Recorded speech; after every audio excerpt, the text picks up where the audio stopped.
بسم اللہ الرحمن الرحیم نحمده ونصلی علی رسولہ الکریم اما بعد اعوذ باللہ من الشیطان الرجیم بسم اللہ الرحمن الرحیم قد افلح المؤمنون الذین هم فی صلاتهم خاشعون والذین هم عن اللغو معرضون وفی الحدیث فإذا كان يوم صوم أحدكم فلا يصخب ولا يرفث فإن سابه أحد أو قاتله فليقل إني امرؤ صائم أو كما قال عليه الصلاة والسلام۔ میرے معزز محترم دینی بھائیوں، دوستوں، بزرگوں، دنیا میں تین چیزیں ہیں، ایک ہے نیکی، ایک ہے گناہ اور ایک ہے لغویات یعنی بیکار چیزیں۔ مسلمان گناہ سے تو بچنے کا اہتمام کرتا ہے، لیکن جو بیکار چیزیں جن کا دنیا آخرت کے اندر کوئی فائدہ نہیں، ان سے بچنے کے سلسلے میں کم ہی لوگ اہتمام کرتے ہیں، جبکہ گناہ سے بچنا جس طرح ایک مسلمان کی شان ہے، ویسے ہی بیکار چیزوں سے بچنا بھی مسلمان کی شان ہے۔ ہم لوگ اس طرف کم توجہ دیتے ہیں۔ آپ نے دیکھا ہوگا جو کسان لوگ رہتے ہیں، فارمرز، وہ جب کھیتی کرتے ہیں تو وہاں دو چیزوں سے اپنی فصل کو، اپنی کھیتی کو بچانے کا اہتمام کرتے ہیں۔ ایک تو کھیتی کو کوئی بیماری نہ لگ جائے۔ آپ کو معلوم ہے اس میں کیڑے مکوڑے اگر لگ جاتے ہیں تو پوری کھیتی کو ختم کر دیتے ہیں، روگ لگ جاتا ہے، بیماری لگ جاتی ہے، اس سے بچاؤ کے لیے وہ دوائیاں چھڑکتے ہیں۔ لیکن صرف اتنی چیز پر بس نہیں کرتے، بلکہ ہماری کھیتی کے آس پاس جو گھاس نکل آتی ہے، زائد بیکار گھاس، اس کو بھی باقاعدہ بڑی مزدوری خرچ کر کے کٹواتے ہیں۔ اگر اس کو نہ کٹوایا جائے تو زمین کا وہ جوش جو ہماری کھیتی میں استعمال ہونا چاہیے، یہ آس پاس کا گھاس پھوس لے لے گا، اور آپ کا پودا جو ہے وہ قوی نہیں ہو پائے گا، آپ کی کھیتی تر و تازہ نہیں ہو پائے گی۔ ویسے ہی مسلمان اپنی زندگی میں گناہوں سے بھی بچے اور ساتھ ساتھ میں بیکار چیزوں سے بھی بچے، جس کا نہ میری دنیا کے ساتھ کوئی تعلق، یہاں کا کوئی فائدہ بھی نہیں اور آخرت کا بھی کوئی فائدہ نہیں۔ یہ مسلمان کی شان ہے۔ آپ نے آج ہی جو تراویح پڑھی اس میں اللہ تبارک و تعالیٰ کا وہ کلام سنا۔ اللہ فرماتے ہیں قد افلح المؤمنون، مومن لوگ کامیاب ہو گئے، الذین هم فی صلاتهم خاشعون، جو لوگ اپنی نماز میں دھیان لگاتے ہیں، والذین هم عن اللغو معرضون، جو لوگ بیکار چیزوں سے اعراض کرتے ہیں، اپنا رخ موڑ دیتے ہیں، جو بیکار چیز دیکھی تو اس کی طرف توجہ نہیں کرتے بلکہ اپنا رخ موڑ دیتے ہیں، اپنی سمت بدل دیتے ہیں۔ اللہ تعالیٰ نے مومنوں کی شان جہاں ذکر فرمائی، خاص طور پر پہلے نماز کا ذکر اور دوسرے ہی نمبر کے اوپر، جبکہ ابھی اور اچھے اعمال قرآن کریم ذکر کر رہا ہے، مگر دوسرے نمبر کے اوپر اس نے جس چیز کو چوائس کیا، پسند کیا، وہ یہی ہے کہ یہ لوگ بیکار چیزوں سے بچتے ہیں۔ روزے کا بھی یہی پیغام ہے، روزہ بھی ہم کو یہی میسیج دیتا ہے کہ انسان گناہ سے بھی بچے اور لغویات و بیکار چیزوں سے بھی بچے۔ میں نے ابھی آپ کو رسول اللہ صلی اللہ علیہ وسلم کی حدیث کا ایک ٹکڑا سنایا۔ آپ صلی اللہ علیہ وسلم فرماتے ہیں کہ جب تم میں سے کسی انسان کے روزے کا دن ہو تو اس کو خامخواہ چلانا نہیں چاہیے اور جنسیات کی، سیکس کی باتیں نہیں کرنی چاہیے اس کو۔ پھر آگے آپ صلی اللہ علیہ وسلم فرماتے ہیں کہ اگر اس سے کوئی آدمی گالی گلوچ کرے، جھگڑا کرے یا کسی چیز کو لے کر اسے مارنے آئے تو مسلمان روزے دار کو صرف اتنا کہہ دینا چاہیے کہ کہ انی امرؤ صائم، میں تو روزے دار آدمی۔ آپ کو معلوم ہے زور سے چیخنا، چلانا، چلا چلی کرنا یہ کوئی گناہ نہیں ہے۔ آپ زور سے چلا کے بات کریں گناہ نہیں ہے، لیکن آپ کا اپنا وائس ساؤنڈ جو تھا اس سے زیادہ آپ نے کیا تو وہ بیکار استعمال کیا۔ جب اتنا قریب آدمی بیٹھا ہے میں اس کو سنا سکتا ہوں تو اتنا زور سے کیوں بولوں کہ اس عمارت کے باہر آواز جائے؟ یہ زیادہ آواز جو ہے وہ بیکار ہے شریعت میں۔ اس وجہ سے آپ صلی اللہ علیہ وسلم نے منع کر دیا کہ روزے دار کی، مومن روزے دار کی یہ شان نہیں ہے کہ بیکار چیز بھی کرے۔ اسی طرح اگر آپ سے کوئی آدمی لڑے، حدیث شریف ہی میں مضمون آیا ہے، کوئی آپ کو گالی دے، شریعت میں اجازت ہے کہ آپ بھی اتنے درجے کی گالی اس کو دے سکتے ہیں۔ فَإِنْ عَاقَبْتُمْ فَعَاقِبُوا بِمِثْلِ مَا عُوقِبْتُمْ بِهِ، اجازت ہے آپ کو۔ وَلَمَنِ انتَصَرَ بَعْدَ ظُلْمِهِ فَأُولَٰئِكَ مَا عَلَيْهِم مِّن سَبِيلٍ، کسی پر ظلم کیا گیا اور اس نے اپنے ظلم کے بدلے میں اتنا ہی کیا جتنا اس پر ظلم تھا تو اس پر کوئی پکڑ دھکڑ نہیں ہے۔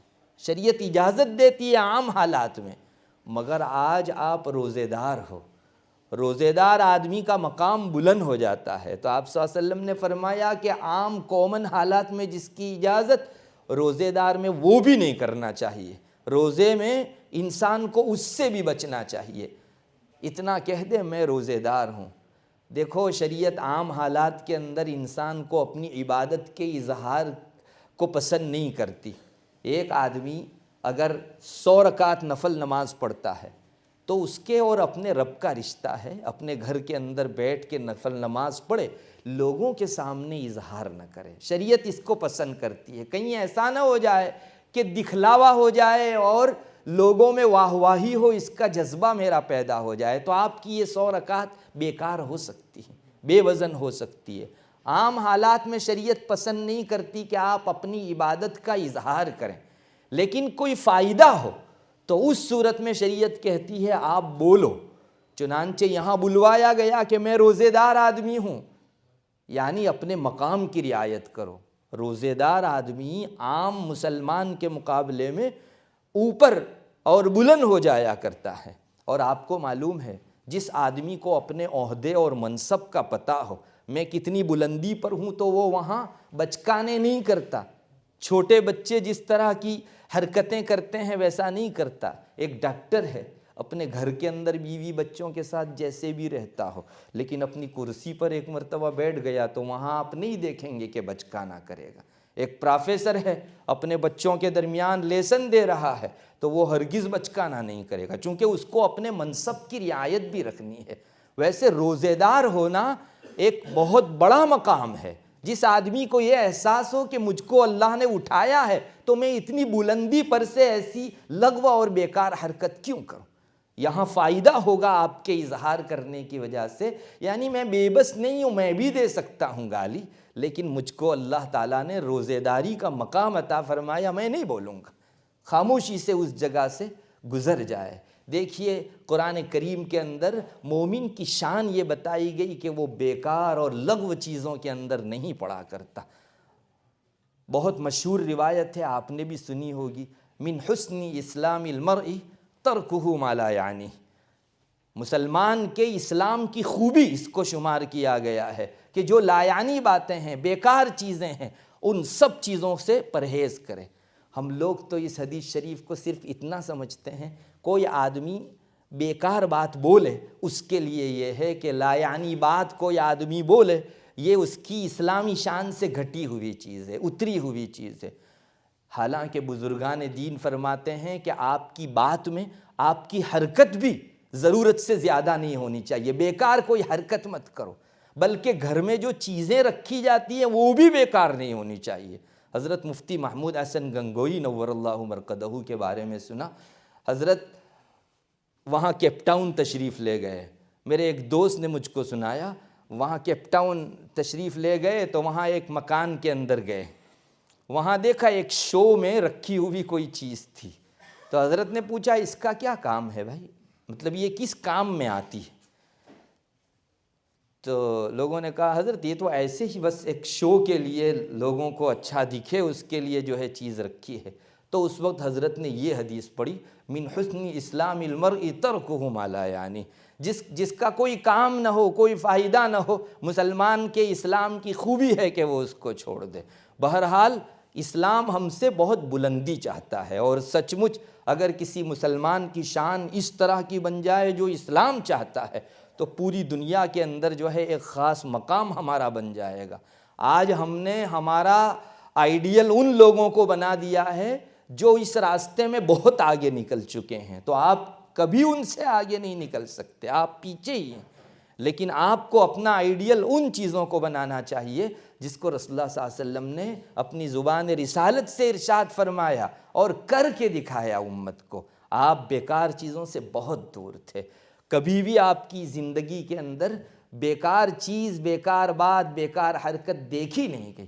آپ کا ہنسنا تبسم تھا، قہقہا لگا کر جم کر کبھی آپ نے ہنسا ہو ایسا دیکھا ہی نہیں گیا۔ موقع بہت آتے ہیں انسان کی زندگی کے اندر، اور آج تو ایک آرٹ بن چکا ہے کہ زیادہ ہنسو اور غم بھولو۔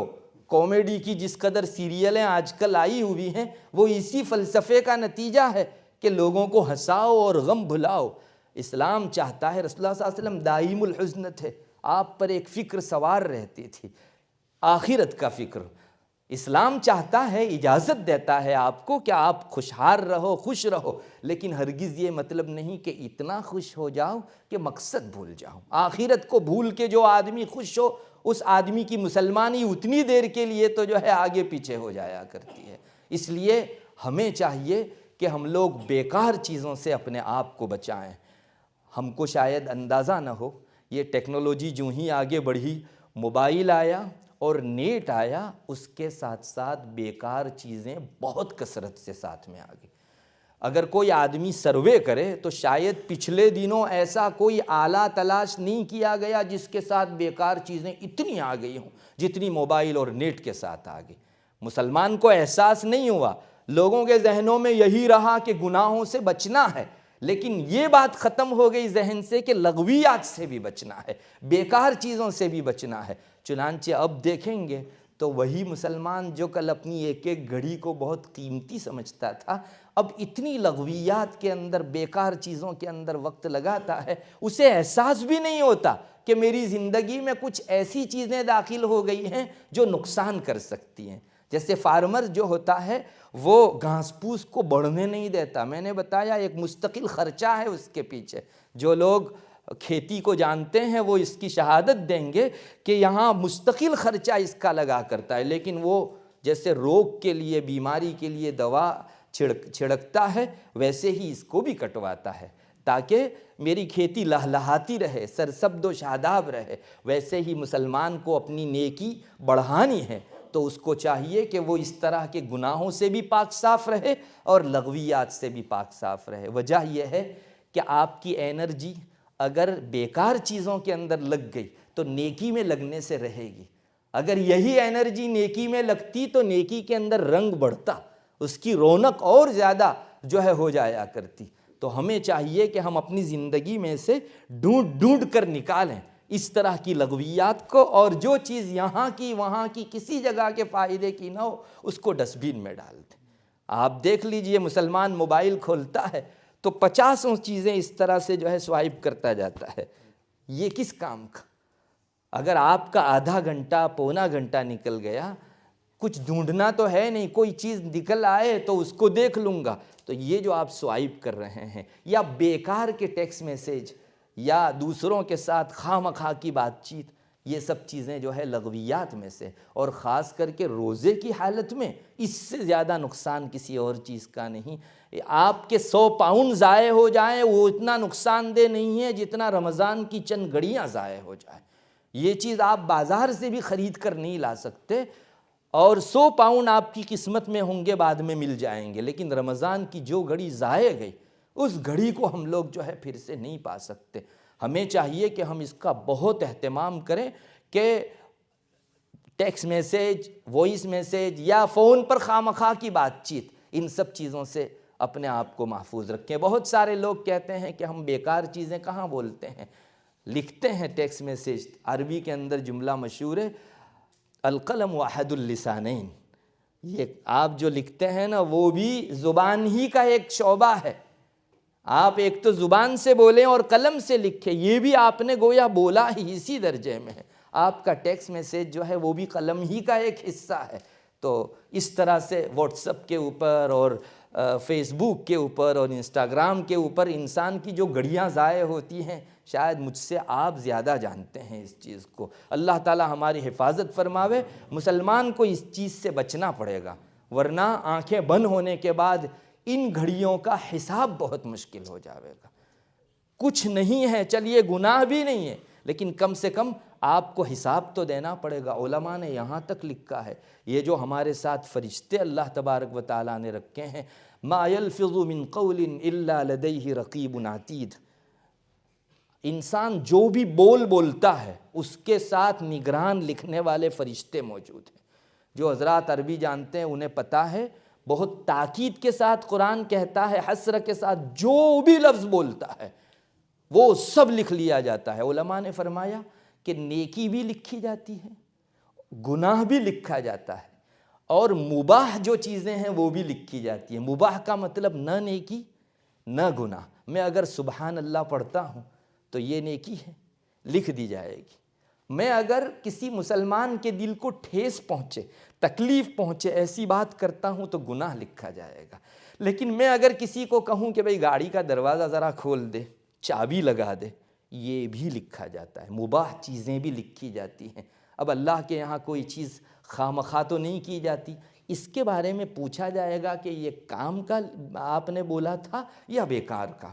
اللہ تبارک و تعالی ہمیں وہ احساس عطا فرماوے جو اس کے یہاں حساب دینا ہے ہم لوگوں کو۔ اسی لیے انسان کے متعلق جو ہے بہت بہترین فارمولہ یہ قرار دیا گیا کہ انسان اپنی پہچان کم سے کم بنائے۔ آج اس کو ایک فن، ایک آرٹ، ایک ہنر سمجھا گیا ہے کہ میرے تو اتنے فالوورز ہیں، اتنے سارے جو ہے میرے پہچان والے لوگ ہیں۔ اور فیس بک تو میں نے سنا اس میں آپ ایک لنک کھولیں گے تو 10 اور آدمی نکل آئیں گے، پھر ان 10 میں سے ہر ایک کے ساتھ 10 ہوں گے، انسان ان سے جڑتا چلا جاتا ہے۔ حالانکہ ہمارے اسلاف کہتے تھے کہ کامیاب ہونا ہو تو اپنی پہچان کم سے کم کرو۔ حضرت سفیان ابن عیینہ رحمہ اللہ وہ فرماتے ہیں، میں نے ایک مرتبہ حضرت سفیان ثوری رحمۃ اللہ علیہ سے پوچھا کہ حضرت کچھ نصیحت فرما دیجئے، تو حضرت سفیان ثوری نے فرمایا اقلل المعرفہ من الناس، لوگوں سے پہچان کم کرو۔ تو سفیان ابن عیینہ کہتے ہیں کہ میں نے ان کو، حضرت سفیان ثوری کو کہا کہ حضرت ہم نے تو یہ بھی ارشاد سنا ہے کہ لوگوں سے پہچان بناؤ، ہر مسلمان کی ایک شفاعت سفارش ہوگی اللہ تعالیٰ کے یہاں۔ تو حضرت سفیان ثوری نے فرمایا بھائی ہم کو تو یہ بات پہنچی ہے کہ انسان کو اکثر تکلیف انہی سے ہوتی ہے جن سے پہچان ہوتی ہے، انسان انہی کے حق ضائع کرتا ہے جن سے اس کا تعارف اور اس کی پہچان ہوا کرتی ہے۔ کتابوں میں لکھا ہے کہ اس کے بعد کچھ مدت ہوئی اور حضرت سفیان ثوری رحمۃ اللہ علیہ کی وفات ہو گئی۔ حضرت سفیان ابن عیینہ نے خواب میں حضرت سفیان ثوری کو دیکھا کہ وہ جنت کے اندر ٹہل رہے ہیں۔ تو حضرت سفیان ابن عیینہ نے پھر پوچھا حضرت سفیان ثوری کو آج خواب میں کہ حضرت کچھ نصیحت فرما دیجئے جو آپ کو کام لگی ہو۔ تو حضرت نے فرمایا وہی جملہ اقلل المعرفہ من الناس، لوگوں سے معرفت پہچان کم کرو اپنی۔ اس کے بعد تو کہتے ہیں حضرت سفیان ابن عیینہ کا یہ معمول بن گیا تھا، انہوں نے گھر کے باہر ایک تختی لگوا دی تھی، اس پر لکھا تھا اللہ میرے ان دوستوں پر رحم کرے جو میری زیارت کو نہ آئے، اللہ ان دوستوں پر رحم کرے جو میری زیارت کو نہ آئے اور جو مجھ سے ملے اس کے لیے یہ دعا نہیں۔ اس طرح سے انہوں نے لکھوا دیا تھا۔ مطلب اس کو ہم کمپیئر کر کے ہماری حالت میں دیکھیں، کہاں ہم لوگ تعلق بنانے کے اندر ایک کمال سمجھتے ہیں اور کہاں اللہ کے یہ نیک بندے تھے جو کم سے کم حقوق اپنے سے متعلق ہو اس کا اہتمام کرتے تھے۔ آپ جس سے بھی ملیں اس کے حق آپ کو لگیں گے۔ اللہ نہ کرے کبھی آپ نے میسیج میں، بات میں اس کو کوئی ایسا جملہ کہہ دیا جو اس کا حق مارتا تھا، تو اللہ کے یہاں ایک خامخواہ کا حساب تو ہم نے اپنے سر لے لیا۔ اس سے زیادہ بیکار چیز کون سی ہے کہ جو گناہ تک پہنچانے والی ہو؟ اسی لیے رسول اللہ صلی اللہ علیہ وسلم سے جب پوچھا گیا من نجا، یا رسول اللہ من نجا، نجات کا راستہ کیا ہے، تو آپ صلی اللہ علیہ وسلم نے 3 چیزیں ارشاد فرمائی۔ پہلی بات آپ نے فرمائی املک علیک لسانک، زبان کو جہاں تک رکھ سکو قابو میں رکھو، ضرورت سے ہٹ کر بولو ہی مت۔ اس میں لکھنا بھی آ گیا املک علیک لسانک وابکی علی خطیئتک، اور اپنی خطاؤں پر، چکوں پر، گناہوں پر رویا کرو۔ ولیسعک بیتک، اور تمہارا گھر تم کو سموئے رکھے، یعنی بے ضرورت گھر سے باہر مت نکلو۔ آپ نکلیں گے تو ایک آدمی سے، چند آدمیوں سے آپ کی شناسائی ہوگی، پہچان ہوگی، اور ان کے حقوق متعلق ہوں گے۔ یہ کسی بزرگ کا، کسی صحابی کا مقولہ نہیں، رسول اللہ صلی اللہ علیہ وسلم فرماتے ہیں، اور نجات کا راستہ آپ نے یہ بتایا۔ پہلی بات اور آخری بات دونوں میں یہی ہے کہ زبان بھی خاموش رکھو، اپنی حرکت بھی کم کرو، اور نکلنا ملنا جلنا بھی جو ہے کم سے کم رکھو۔ ضرورت کے علاوہ اور زیادہ مواقع کے اوپر لوگوں سے جو ہے میل جول مت رکھو۔ اس کو ہم فیس بک کے تناظر میں دیکھتے ہیں تو ایک مسلمان آج اس سے کتنا نیچا اتر آیا ہے۔ وہ لوگ تو اتنے بڑے مقام پر رہتے ہوئے اتنا ڈرتے تھے، اور ہم آج فاسد زمانے کے اندر اور زیادہ جو ہے اس کے اندر ڈوبکیاں لگاتے ہیں، جو گناہ کے سمندر تک پہنچانے والی لغویات ہیں۔ اللہ تعالی ہماری حفاظت فرماوے۔ یاد رکھو، بہت زیادہ بولنا، بہت اچھا بھی ہو، بہت کثرت سے بولنا، یہ انسان کے دل میں کبھی اندھیری لا سکتا ہے، اور انسان کا دل اس سے مر جاتا ہے۔ فارسی میں ایک جملہ، ایک شعر مشہور ہے، دل زپر گفتن بے میرت در بدن، گرچہ گفتارش بود در عدن۔ دل بہت زیادہ بولنے کی وجہ سے مر جاتا ہے بدن کے اندر، اگرچہ اس کی بات میں سے موتی جھڑتے ہوں تو بھی بہت زیادہ، ضرورت سے زیادہ آپ بولیں گے تو اس کی وجہ سے دل بدن کے اندر مر جاتا ہے۔ حضرت تھانوی رحمۃ اللہ علیہ فرماتے ہیں، یہ جو باہر بیچنے والے ہوا کرتے ہیں، آپ کے یہاں تو اس کا زیادہ رواج نہیں ہے، ہمارے یہاں محلوں میں گھوم کر لوگ پکار پکار کر بولتے ہیں۔ میں آج آپ کے بازار سے گزر رہا تھا تو وہاں بھی ایک آدمی بول رہا تھا لال مہندی اویلیبل، اس طرح سے وہ بار بار پکار رہا تھا۔ تو بس اس قسم کی مثال کے متعلق حضرت فرماتے ہیں کہ یہ آدمی پورا دن بھی اگر بولتا رہے لال مہندی اویلیبل، لال مہندی اویلیبل، اس کے دل کے اندر جو ہے اندھیری نہیں آئے گی، چونکہ وہ کام کا بولتا ہے، لوگوں کو، گاہک کو، کسٹمر کو بلانا ہے۔ لیکن آپ اپنی نجی مجلس میں، خانگی مجلس میں 2-5 منٹ اگر اس طرح کی بات چیت کریں تو دل میں اندھیری چھا جائے گی۔ کام کی بات انسان بولے، بیکار کی چیزوں سے انسان بچے۔ یہ ہے نجات کا فلسفہ، یہ ہے تھیوری، دنیا اور آخرت دونوں جگہ چھٹکارا حاصل کرنے کی۔ یہ ہے مسلمان کی شان اور نبی اکرم صلی اللہ علیہ وسلم کی تعلیمات۔ ہمیں ڈھونڈنا پڑے گا اپنی زندگی میں کہاں لغویات آ چکی ہے، اور شاید ہم کو نظر نہ آئے، ایسے لوگوں کے پاس جانا پڑے گا جن کے پاس بلور ہے۔ آپ کو بعض مرتبہ جو ہے وہ باریک چیز نظر نہیں آتی تو آپ ڈاکٹر کے پاس جاتے ہیں اور اس کے پاس بلور رہتا ہے تو چھوٹی چیز بھی بہت بڑی نظر آتی ہے۔ تو ایسے لوگوں کو بتانا پڑے گا۔ ممکن ہے میں سمجھ رہا ہوں کہ یہ میرے کام کی چیز ہے، حالانکہ شریعت اس کو بیکار چیز سمجھتی ہے۔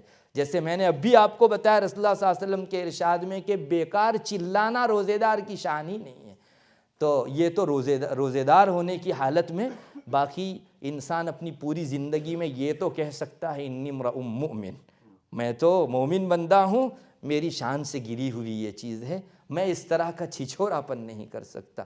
اللہ کرے ان چیزوں کو ہم لوگ ہماری زندگیوں میں اتارنے والے بنے۔ رسول اللہ صلی اللہ علیہ وسلم کی یہ تعلیمات کسی اور کے لیے نہیں ہیں، ہم ہی بشر کے لیے ہیں، اور پچھلے دنوں جو بھی کامیاب ہوئے ہیں اسی گائیڈ لائن کے اوپر چل کر کامیاب ہوئے ہیں۔ ہم کو بھی اگر کامیاب ہونا ہے چلنا پڑے گا اس پر۔ ہمارا یہ بہانہ کام نہیں آئے گا کہ زمانے میں لغویات اتنے بڑھ چکے، کیا کریں گے؟ بہرحال لغویات سے اپنا دامن جھاڑنا پڑے گا، گناہوں سے بھی بچنا پڑے گا، اور نیکی جو ہماری زندگی کا مقصد ہے، عبادت جو ہماری زندگی کا مقصد ہے، اس میں لگنا پڑے گا۔ اللہ تبارک و تعالیٰ توفیق بخشے۔ وآخر دعوانا الحمدللہ۔ بسم اللہ الرحمن الرحیم اللہم انت السلام ومنک السلام تبارک یا ذا الجلال والاکرام الحمد للہ رب العالمین الحمد للہ رب العالمین عدد خلقہ ورضا نفسہ وزینت عرشہ ومداد کلماتہ اللہم لا احصی ثناء علیک انت کما اثنیت علی نفسک اللہم لک الحمد کلہ ولک الشکر کلہ ولک الملک کلہ ولک الخلق کلہ بیدک الخیر کلہ وإلیک یرجع الامر کلہ اللہم لا احصی ثناء علیک انت کما اثنیت علی نفسک اللہم لک الحمد بالقرآن ولک الحمد بالاہل والمال ولک الحمد بالمعافات ولک الحمد حتی ترضى ولک الحمد اذا رضیت یا اہل التقوى واہل المغفرة اللہم لک الحمد شکرا ولک المن فضلا اللہم لک الحمد کالذی تقول وخیرا مما نقول الحمد للہ علی کل حال واعوذ باللہ من حال اہل النار الحمد للہ بنعمتہ تتم الصالحات وتنزل البركات اللهم صل على محمد وعلى آل محمد كما صليت على إبراهيم وعلى آل إبراهيم إنك حميد مجيد اللهم بارك على محمد وعلى آل محمد كما باركت على إبراهيم وعلى آل إبراهيم إنك حميد مجيد اللهم ربنا لا تزغ قلوبنا بعد إذ هديتنا وهب لنا من لدنك رحمة إنك أنت الوهاب ربنا اغفر لنا ولإخواننا الذين سبقونا بالإيمان ولا تجعل في قلوبنا غلا للذين آمنوا ربنا إنك رؤوف رحيم ربنا آتنا في الدنيا حسنة وفي الآخرة حسنة وقنا عذاب النار وقنا عذاب القبر وقنا عذاب الحشر وقنا عذاب الدين واحشرنا مع المتقين مع الأبرار اللهم ربنا اغفر لنا ولإخواننا الذين سبقونا بالإيمان ولا تجعل في قلوبنا غلا للذين آمنوا ربنا إنك رؤوف رحيم اللهم طهر قلبي من النفاق وعملي من الرياء ولساني من الكذب وعيني من الخيانة فإنك تعلم خائنة الأعين وما تخفي الصدور اللهم أرنا الحق حقا وارزقنا اتباعه وأرنا الباطل باطلا وارزقنا اجتنابه اللهم وفقنا لما تحب وترضى واجعل آخرتنا خيرا من الأولى اللهم إنا نسألك رضاءك والجنة ونعوذ بك من سخطك وغضبك والنار اللهم ربنا لا تجعلنا فتنة للقوم الظالمين ونجنا برحمتك من القوم الكافرين اللهم اهدنا لأحسن الأخلاق لا يهدي لأحسنها إلا أنت واصرف عنا سيئها لا يصرف عنا سيئها إلا أنت ہے اللہ ہمارے گناہوں کو معاف فرما ہم لوگ بڑے گنہگار ہیں بہت خطا کار ہیں بہت سیاہ کار ہیں ہماری عمر تیری نافرمانی میں گزر گئی اے اللہ گناہ کرتے کرتے گناہوں کی عادت پڑ گئی اے اللہ ہمارے چھوٹے بڑے نئے پرانے تمام گناہوں کو معاف فرما دے اے اللہ ہم نے گناہوں میں پڑ کر اپنی زندگی داؤ پر لگا دی جبکہ اسی زندگی کو وصول کر کے تیرے بہت سے بندے تجھ تک پہنچ گئے اے اللہ ہم نے بیکار زندگی گزار دی اے اللہ آئندہ جو لمحات باقی ہیں اس کو بامقصد گزارنے کی توفیق عطا فرما اپنی مرضیات پر زیادہ سے زیادہ چلا کر نامرضیات سے ہماری پوری حفاظت فرما اللہ گزشتہ جو کچھ گناہ ہو گئے ہیں ان سب پر ہم شرمندہ ہیں آئندہ گناہ نہ کرنے کا تجھ سے سچا پکا وعدہ کرتے ہیں اس وقت گناہوں سے ہاتھ اٹھائے دیتے ہیں اے اللہ ہماری توبہ کو قبول فرما اللہ توبہ نصوح نصیب فرما توبہ پر استقامت نصیب فرما اے اللہ آج سے پہلے کتنی ہی مرتبہ ایسا ہوا ہم تیرے سامنے وعدہ کر کے گئے کہ آج کے بعد گناہ نہیں کریں گے لیکن اے اللہ 2 قدم چلے تھے کہ نفس و شیطان نے ہماری راہیں مار دی اے اللہ انہوں نے آخر میں گناہوں میں مبتلا کر ہی دیا اے اللہ لیکن جب بھی ہم پلٹ کے واپس آئے تیرے در کو ہمیشہ ہم نے کھلا پایا یا الہ العالمین تجھ سا پیارا رب ہم کو کہاں ملے گا یا الہ العالمین تیرے ہی ایک در کا ہو کر رہنے کی توفیق عطا فرما اللہ ہم چاہیں نہ چاہیں ہماری پیشانی کے بال پکڑ کر ہم کو اپنی اطاعت کے لیے لگا دے اے اللہ ہماری نادانی ہے کہ ہم اپنے نفسانی خواہشات کو پورا کرنے میں لذت سمجھتے ہیں جبکہ حقیقی لذت تیری عبادت تیری اطاعت و فرمانبرداری میں ہے اے اللہ یہ چاشنی بھی ہماری زبان کو عطا فرما دے اے اللہ ہماری زبان کا مزہ اور ٹیسٹ بدل گیا ہے ہم بدذوق ہو چکے ہیں اے اللہ ہم کو جو چیزیں کڑوی ہیں وہ میٹھی لگنے لگی ہیں گناہوں میں ہم کو لذت آنے لگی ہے اے اللہ بے شک ہمارا ٹیسٹ بگڑ گیا ہے اے اللہ تو اپنے فضل خاص سے ہم کو صحیح ذوق عطا فرما صحیح مذاق عطا فرما یا الہ العالمین دنیا اور آخرت کے تمام مراحل ہمارے لیے آسان فرما امت مسلمہ کی بگڑی بنا بنا دے۔ اے اللہ امت نے رسول اللہ صلی اللہ علیہ وسلم کی پیروی چھوڑ کر دوسری چیزوں کی طرف ہے اللہ رخ کرنا شروع کر دیا ہے، اور اس میں اپنی کامیابی کا وہ ادراک کر رہے ہیں۔ اے اللہ ہم کو رونگ نمبر لگا ہے، ہم غلط راستے کے اوپر چلے گئے ہیں، اللہ ہم کو حقیقی راستہ دکھا دے۔ اللہم اہدنا الصراط المستقیم صراط الذین انعمت علیہم غیر المغضوب علیہم ولا الضالین۔ اے اللہ یہاں جتنے بھی حضرات بیٹھے ہیں سب کے دلوں کی جائز تمنائیں اور نیک مرادیں پوری فرما۔ اللہ دنیا میں تو نے مومن باقی رکھا، مومن ہی کی حالت میں، ایمان ہی کی حالت میں ہماری روح بھی قبض فرما، اور آخرت میں بھی ایک ایک مرحلے پر ہم کو مومن باقی رکھ۔ یا الہ العالمین ہماری دنیاوی اخروی تمام ضروریات کو اپنے خزانے غیب سے پورا فرما۔ مسلمان دنیا کے کسی کونے میں جس پریشانی میں مبتلا ہو اس کی اس پریشانی کو دور فرما۔